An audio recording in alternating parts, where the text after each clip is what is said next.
Secunderabad cantonment ప్రజల చిరకాల స్వప్నమైన civil ఏరియాల విలీనం ప్రక్రియలో ఒక ప్రధాన అడుగుపడింది.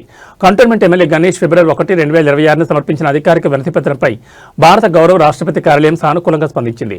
ఎమ్మెల్యే గణేష్ లేవనెత్తిన అంశాల తీవ్రతను పరిగణలోకి తీసుకున్న రాష్ట్రపతి సెక్రటరియట్ ఈ ఫైల్ను తదుపరి చర్యల కోసం భారత రక్షణ శాఖ కార్యదర్శికి పంపింది. జనవరి 20 నుంచి 27 వరకు ఎమ్మెల్యే గణేష్ చేపట్టిన 8 రోజుల రిలే నిరాహార దీక్ష మరియు కంటోన్మెంట్ ప్రజల ఆవేదనను ఈ వినతిపత్రం ద్వారా రాష్ట్రపతి దృష్టికి తీసుకెళ్లారు.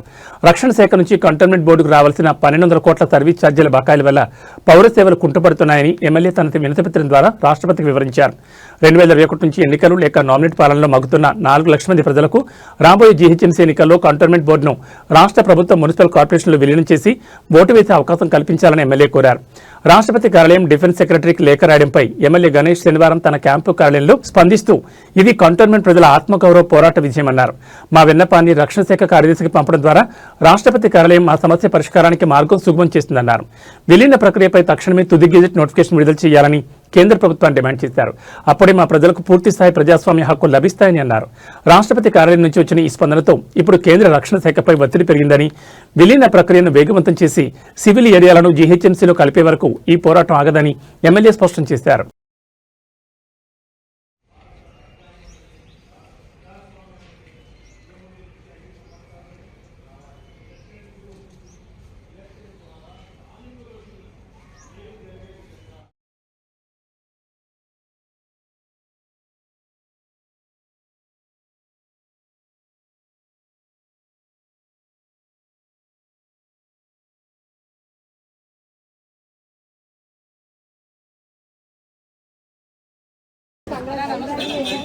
గణేశన్న నాయకత్వం, గణేశన్న నాయకత్వం, గణేశన్న నాయకత్వం.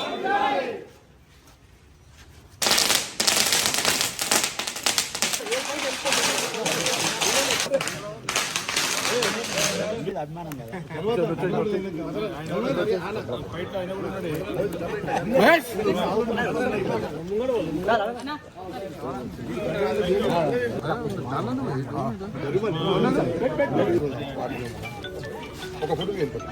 అందరికీ నమస్కారం. ఈరోజు చాలా శుభదాయకం.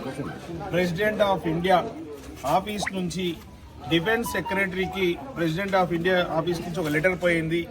ఏదైతే కంటోన్మెంట్ సికింద్రాబాద్ కంటోన్మెంట్ బోర్డుని మున్సిపల్ కార్పొరేషన్లో విలీనం చేయాలి, 1200 కోట్ల రూపాయలను బకాయిలని వెంటనే చెల్లించాలి, ప్రజాస్వామ్యాన్ని కాపాడాలి.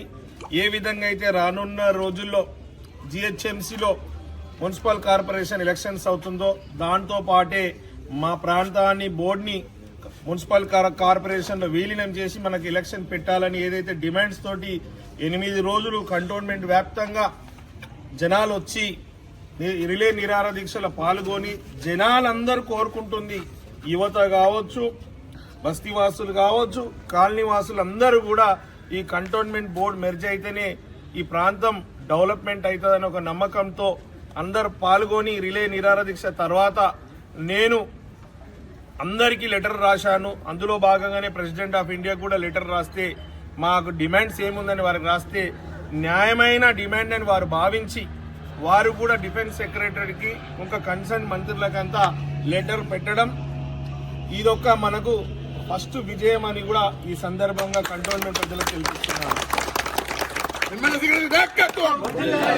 ఇప్పటిదాకా మన పోరాటం మన కంటోన్మెంట్ వారికి కొంతమందికి తెలిసింది. ఇప్పుడు ఈ యొక్క పోరాటాన్ని ఈ యొక్క విలీనం అంశం అనేది కేంద్రం దాకా వెళ్ళింది. ప్రెసిడెంట్ ఆఫ్ ఇండియాకు కూడా దీని దృష్టి సారించి వెంటనే దీని మీద ఏదైనా రిజల్ట్ ఇవ్వాలని కూడా వారు చెప్పడం జరిగిందంటే ఇది చాలా శుభదాయకం అని తెలుపుతూ అన్ని ఆఫీసర్స్ కూడా దీని కన్సర్న్ ఆఫీసర్స్ కూడా దీన్ని తొందరగానే సానుకూలంగా స్పందించి ఈ ప్రాంతాన్ని మున్సిపల్ కార్పొరేషన్లో విలీనం చేస్తారని పూర్తి స్థాయిగా నాకు నమ్మకం ఉంది. మన వారికి ఒక ఎమ్మెల్యేగా ఒక సిటిజన్స్ ఆఫ్ కంటోన్మెంట్ బోర్డుగా ఇంతవరకు చేస్తున్నాం. నిజంగా కూడా బీజేపీ వాళ్ళకి చిత్తశుద్ధి ఉంటే, బీజేపీ ఎంపీ గారికి ఈ పట్టింపు ఉంటే, ఒక మామూలుగా నేనే లెటర్ ఇస్తే వాళ్ళు ఇంత స్పందించిన వాళ్ళు ఇంత యాక్షన్ కి స్టెప్స్ తీసుకుంటారు. ఒకవేళ ఎంపీ గారు బీజేపీ ఎంపీ బీజేపీ ప్రభుత్వం వారు మన దీని గురించి మాట్లాడుంటే ఈ పార్టీకి ఇంకా ఫుల్ ఫ్లెడ్జ్ గా రెస్పాన్స్ వచ్చేది. విలీనం ప్రక్రియ స్టార్ట్ అయ్యేది, మనకు 1200 కోట్లు వచ్చేది. ఏ విధంగా అంటే రాష్ట్రంలో ఉన్న అన్ని మున్సిపల్లో సర్పంచ్ ఎలక్షన్లు అయ్యి అందరూ ఓటు హక్కు వినియోగించుకుంటే మన కంటోన్మెంట్ బోర్డు లిమిట్లో ఉన్న వాళ్ళు కూడా ఈరోజు ఓట్ల హక్కు వినియోగించుకుంటారన్న నమ్మకం ఉంది. కానీ బీజేపీ ఎంపీ అయిన ఈటెల రాజేందర్ గారు, ఇక్కడ స్థానికంగా ఉన్న బీజేపీ వారు కావచ్చు, కేంద్ర మంత్రులంతా తొందరగా దీని మీద స్పందించి ఈ కంటోన్మెంట్ బోర్డు ఏరియా మొత్తం బాగా డెవలప్మెంట్ కావడానికి సహకరించాలని వారిని కూడా ఈ మీడియా ద్వారా వారిని కూడా కోరుతున్నాను. ధన్యవాదాలు.